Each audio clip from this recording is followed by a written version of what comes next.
जय हिंद दोस्तों, स्वागत है आपका हमारे नए वीडियो में। इस वीडियो में हम बात करने वाले हैं सच्ची रामायण पुस्तक में सीता जी के बारे में क्या लिखा गया है, जो पेरियार द्वारा लिखी गई है, जिसको हिंदी भाषा में लालाई सिंह यादव जी ने लिखा था। तो सच्ची रामायण के इस भाग में हम जानने वाले हैं सीता जी के बारे में क्या क्या लिखा गया है। अगर आपने पिछला वीडियो नहीं देखा हो तो आप लोग जाकर के देख लीजिएगा। उसमें हमने दशरथ और राम जी के बारे में जाना था क्या लिखा गया है, और उसके पिछले वीडियो में भी हमने सच्ची रामायण के बारे में और भी बातें जानी हैं। तो आप लोग अगर वो वीडियो ना देखे हों तो जाकर के देख लीजिएगा चैनल में। तो चलिए देखते हैं सीता जी के बारे में क्या लिखा गया है। लिखते हैं, आओ अब हम सीता के चरित्र का निरीक्षण करें। संपूर्ण रामायण में मुश्किल से एक शब्द सीता की प्रशंसा में लिखा गया है। पहला, वह राम की अपेक्षा आयु में बड़ी है। उसका जन्म संदेहजनक और आपत्ति युक्त था। ये बात अयोध्याकांड 66 अध्याय में लिखी गई है। दूसरा, वह कहती है कि मैं धूल में पाई गई, इसलिए मेरे माता पिता ने न होने की वजह से बहुत दिनों तक मुझसे प्रेम करने को तैयार न होने के कारण मेरी अवस्था बड़ी हो गई है। फिर कहते हैं, विवाह हो जाने के पश्चात कुछ समय बाद वह भरत द्वारा अलग कर दी गई थी, यानी भरत के द्वारा उसे अलग कर दिया गया था। फिर कहते हैं, चौथा, राम ने सीता को बताया कि तुम भरत द्वारा प्रशंसा की पात्र नहीं हो। अयोध्याकांड 26, यानी राम ने सीता को बताया था कि तुम भरत द्वारा प्रशंसा के पात्र नहीं हो। फिर कहते हैं, सीता ने राम को स्वयं बताया कि मैं उस भरत के साथ नहीं रहना चाहती जो मुझसे घृणा करता है। फिर लिखते हैं, वह अपने पति राम को सन की तथा मूर्ख कहा करती थी। वह राम से कहती थी कि तुम मानवीय गुणों से रहित मनुष्य हो, तुम आकर्षण शक्ति तथा हाव भाव से रहित हो, तुम उस स्त्री व्यापार से अच्छे नहीं हो जो अपनी स्त्री को किराए पर उठाकर जीविका चलाता हो, तुम मुझसे लाभ उठाना चाहते हो। कहते हैं, सीता ने यह जानकर कि राम हमेशा मेरे चरित्र के विषय में संदेह किया करता है, सीता ने कहा, राम तुम मुझ बचाने वाले हो, मैं केवल तुम्हारे प्रेम के अतिरिक्त किसी प्रेम पर विश्वास नहीं करती हूँ। मैंने इस बात को कई बार तुम्हारी शपथ खाकर, तथापि फिर भी तुम मुझ पर विश्वास नहीं करते। यानी सीता ने कहा कि राम मैं तुम्हारे प्रेम के अतिरिक्त किसी से प्रेम पर विश्वास नहीं करती। मैंने इस बात को कई बार तुम्हारी शपथ खाई नहीं, तुम्हारी शपथ खा करके मैंने ये बात बोली है, लेकिन फिर भी तुम मुझ पर विश्वास नहीं करते हो। फिर कहते हैं, राम ने कहा मैं तुम्हारी परीक्षा कर चुका हूँ, यानी राम ने कहा मैं तुम्हारी परीक्षा कर चुका हूँ। अयोध्याकांड 3 से 11 अध्याय में। फिर कहते हैं, राम ने सीता का ठाट बाट और नीचता का स्मरण कर सीता से कहा कि तुम्हें अपने आभूषण उतार देने चाहिए यदि तुम मेरे साथ वनवास चलना चाहती हो। तो यानी कहते हैं, राम ने कहा सीता को कि अगर तुम मेरे साथ वनवास चलना चाहती हो तो आपको ये आभूषण उतार देने चाहिए। सीता ने राम के कथनानुसार ही किया, किंतु वह अन्य आभूषण पहने रही। यानी उन्होंने कथनानुसार जैसा राम ने कहा वैसा ही किया, किंतु और भी आभूषण थे जो उन्होंने पहन रखे थे। अयोध्याकांड 39 अध्याय। फिर कहते हैं, कौशल्या जी को सीता के चरित्र को जानती थी। जो कौशल्या जी राम की माँ थी, वो सीता के चरित्र को जानती थी। सीता से एक सज्जन तथा सुचरित्री महिला की भांति आचरण करने को कहा, कभी अपने पति का अपमान न करना। सीता ने अपनी सास को असभ्यतापूर्ण उत्तर देते हुए कहा कि मैं सब जानती हूँ, और उसने अपने आभूषण नहीं उतारे। अयोध्याकांड 39 अध्याय।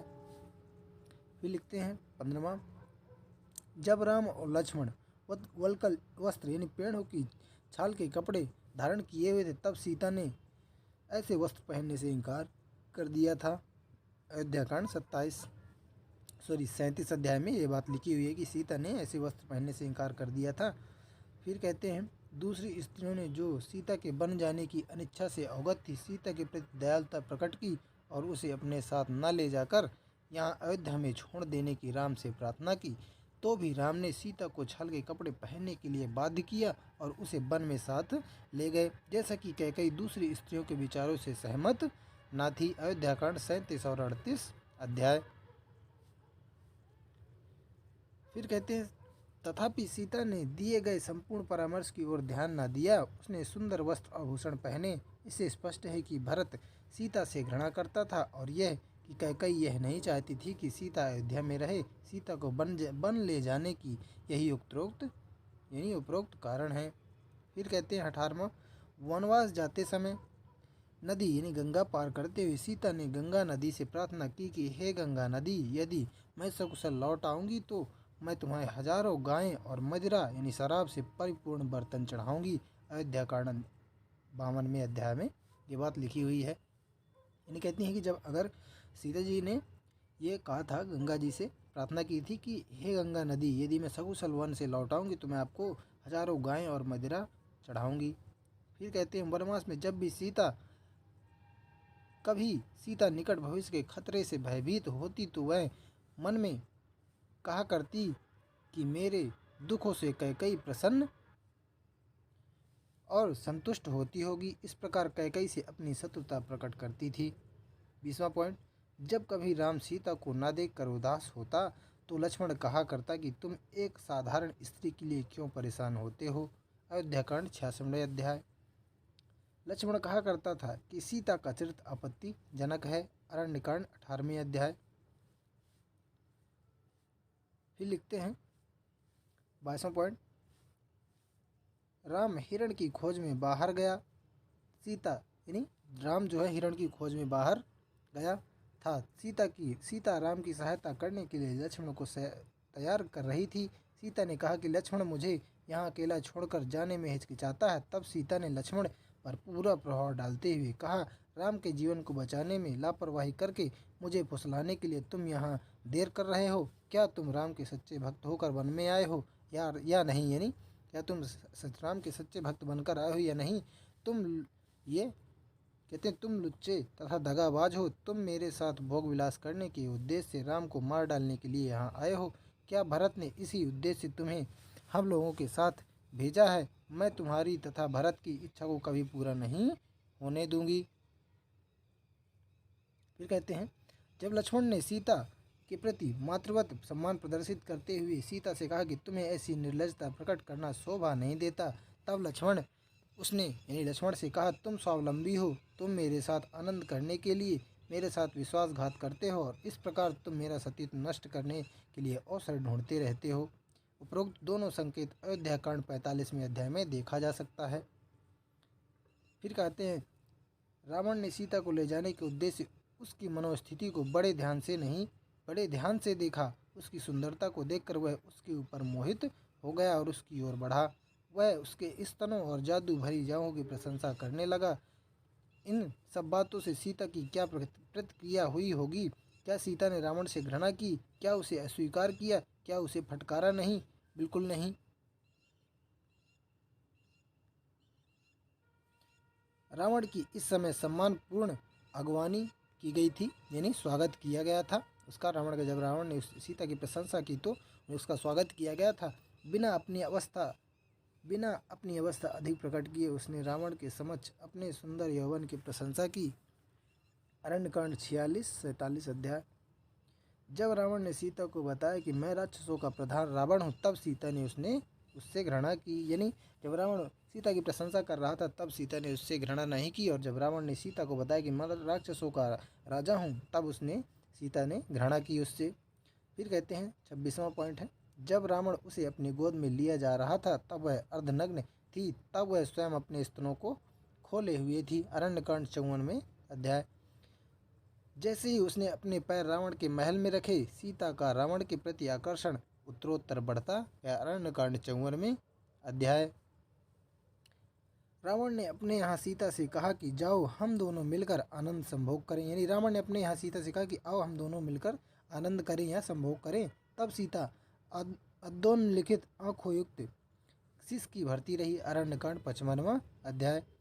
रावण ने कहा, हे सीते, तुम्हारा मिलन ईश्वर कृत है, यह ऋषियों को भी माया है। यह रावण कहता है कि तुम्हारा मिलन ईश्वर कृत है, यानी भगवान की इच्छा है। अरण्यकांड 55वें अध्याय में लिखा गया है। सीता ने कहा कि तुम मेरे अंगों को आलिंगन करने के लिए स्वतंत्र हो, मुझे उसकी रक्षा करने की आवश्यकता नहीं है। मुझे इस बात का पश्चाताप नहीं है कि मैंने भूल की है। अरण्यकांड 56वें अध्याय में लिखा हुआ है। इससे इस परिणाम पर तब पहुंचा जा सकता है कि रावण ने सीता ने रावण को अपने साथ दुर्व्यवहार करने की स्पष्ट अनुमति नहीं दी थी, यानी उन्होंने स्पष्ट अनुमति नहीं दी थी। फिर कहते हैं 31वां पॉइंट, राम ने सीता से कहा कि रावण ने तुम्हें बिना तुम्हारे सतीत्व नष्ट किए कैसे छोड़ा होगा। राम द्वारा इस दोषारोपित सीता से निम्नांकित उत्तर दिया जो कि उपरोक्त कथन में पुष्टि करते हैं। क्या कहते हैं? सीता ने उत्तर दिया, तुम सत्य कहते हो, किंतु तुम्हें बताओ कि मैं क्या कर सकती थी। मैं केवल अबला स्त्री हूँ, मेरा शरीर उसके अधिकार में था, मैंने स्वेच्छा से कोई भूल नहीं की है, तथापि मैं मन से तुम्हारे निकट रही हूँ। ईश्वर की ऐसी ही इच्छा थी। सीता ने केवल इतना ही कहा, किंतु सीता ने दृढ़तापूर्वक यह नहीं कहा कि रावण ने मेरा सतीत्व भंग नहीं किया है। यानी कि जब राम कहते हैं सीता से कि तुम्हारा सतीत्व नष्ट कैसे, बिना नष्ट किए कैसे रावण ने तुम्हें छोड़ा होगा, इस पर सीता जी ने क्या कहा था कि तुम सत्य कहते हो, किंतु मैं बताओ कि मैं क्या कर सकती थी। मैं केवल अबला स्त्री हूँ और मेरा जो शरीर था उसके अधिकार में था। उन्होंने सीता ने यह दृढ़तापूर्वक यह नहीं कहा था कि नहीं, उसने मेरा सतीत्व भंग नहीं किया है, ऐसा सीता ने नहीं कहा था। युद्धकांड 118 अध्याय। फिर कहते हैं, सीता का गर्भ देखकर राम का संदेह और पुष्ट हो गया। उसने प्रजा द्वारा सीता के प्रति लगाए गए आरोपों की शरण ली और उसने उसे जंगल में छोड़ देने की लक्ष्मण को आज्ञा दी। तब सीता ने अपना पेट दिखाते हुए कहा, देखो मैं गर्भवती हूँ। उत्तरकांड 18 अध्याय। फिर लिखते हैं 34वां पॉइंट, जंगल में उसने 2 पुत्र को जन्म दिया। उत्तरकांड 66वें अध्याय। अंत में जब राम ने इस संबंध में सीता से शपथ खाने को कहा तो अस्वीकार करते हुए वह मर गई। फिर कहते हैं, रावण ने सीता को सिर झुकाकर बड़े सम्मानपूर्वक अपनी ओर आकर्षित होने को कहा। इसका तात्पर्य यह है कि रावण ने सीता के प्रति अपनी किसी शक्ति का प्रयोग नहीं किया, बल्कि सीता स्वयं उस पर मोहित हो गई थी।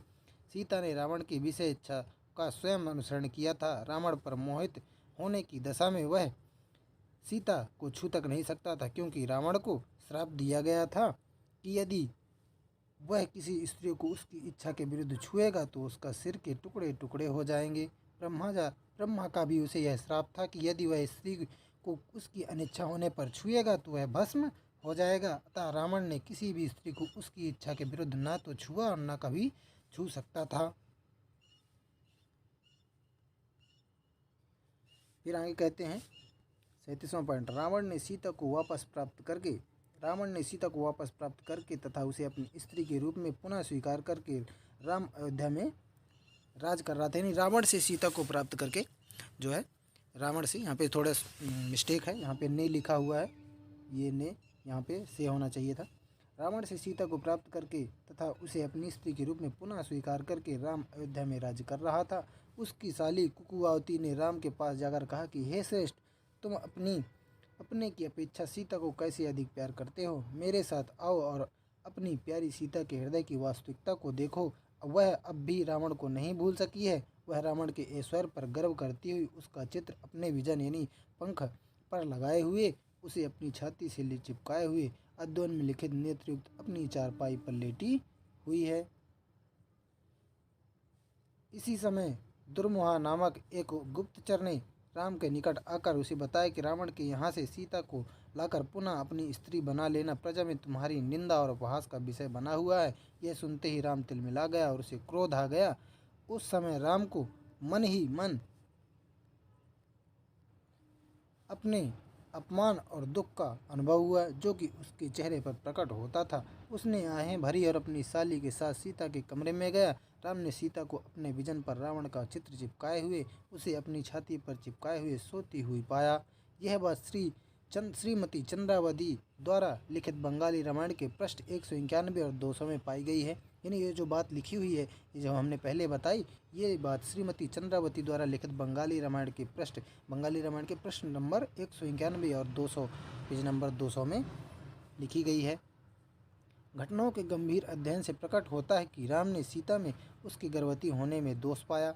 राम ने रावण के यहाँ से सीता को वापस लाकर पुनः उसे स्त्री के रूप में स्वीकार करके अयोध्या वापस आने के ठीक 1 महीने के अंदर राम द्वारा सीता के गर्भवती होने का समय हो सकता है। श्रीनिवास अयंगर की रामायण पर टिप्पणी नामक पुस्तक के अनुसार राम ने सीता को रंगे हाथों पकड़ा था क्योंकि उसने रावण का चित्र खींचा था। फिर कहते हैं रामायण के अनुसार हम कह सकते हैं कि राम एक अयोग्य व्यक्ति था और सीता एक व्यभिचारिणी स्त्री थी। राम ने सीता को अकेले जंगल में छुड़वाया। इसके परिणाम स्वरूप बहुत से दृष्टांत हैं। जहाँ तक सीता का संबंध है, रावण के साथ अनुचित संसर्ग करने के कारण धर्मनीति के अनुसार पवित्र नहीं थी। यदि राम कृत्य उचित मान लिया जाए तो वह भी सभी को स्वीकार कर लेना चाहिए कि सीता रावण द्वारा गर्भवती हुई थी। यदि वह मानकर कि सीता ने कोई नैतिक अपराध नहीं किया था, वह राम के द्वारा गर्भवती हुई थी, सीता की रक्षा की जाए तो यह सभी को स्वीकार कर लेना चाहिए कि राम द्वारा अबोध गर्भवती को जंगल में अकेले छुड़वाने का कार्य मन उचित नहीं है। राम ने सीता के गर्भ के विषय में अन्वेषण किया था, तभी उसने दूसरे दिन प्रातःकाल उसे जंगल में छुड़वा दिया था। ऐसी दशा में यह सिद्ध करना कि ना तो सीता भ्रष्ट थी और ना राम गुंडा तथा विश्वासघाती प्रकट करता है कि यह भ्रष्टता और नीचता क्षम्य नहीं है। आगे लिखते हैं, तब यह कथन कैसे सत्य कहा जा सकता है कि राम ने आर्य धर्म नियमानुसार मानव मात्र को उपदेश देने हेतु तथा सीता ने स्त्री मात्र को सदाचरण तथा सतीत्व की शिक्षा देने के निमित्त अवतार लिए थे। यानी कहते हैं कि यह कथन कैसे सत्य कहा जा सकता है कि राम ने आरंभ धर्म के नियम अनुसार जो मानव मात्र को उपदेश देने के लिए मानव मात्र को उपदेश देने के लिए जन्म लिया था और सीता ने स्त्री मात्र को सदाचरण तथा सतीत्व यानी सतीत्व की शिक्षा देने के लिए अवतार लिए थे। ये कैसे कह सकते हैं? फिर कहते हैं, यदि ब्राह्मणों के इस उपदेश का प्रतिपादन करने वाले दृष्टिकोण को अपनाया जाए कि राम और सीता ने जो कुछ किया वह उचित ही है, तो क्या यह बेचारे अबोध व बुद्धिहीन मानव मात्र को पथ भ्रष्ट करना नहीं है? सुधारक इस मूर्खतापूर्ण हास्यपद मत को कैसे सहन कर सकते हैं? इन कारणों से हम अधिकारपूर्वक कह सकते हैं कि राम और सीता चरित्रहीन थे। तो दोस्तों, आपने आज सीता के बारे में जाना और यह भी जाना कि राम और सीता चरित्रहीन थे। अगले वीडियो में जानेंगे लक्ष्मण के बारे में कि लक्ष्मण का कैसा चरित्र था, क्या क्या उसके बारे में लिखा गया है सच्ची रामायण में, हम अगले वीडियो में जानेंगे। तब तक के लिए धन्यवाद। मिलते हैं नेक्स्ट वीडियो में।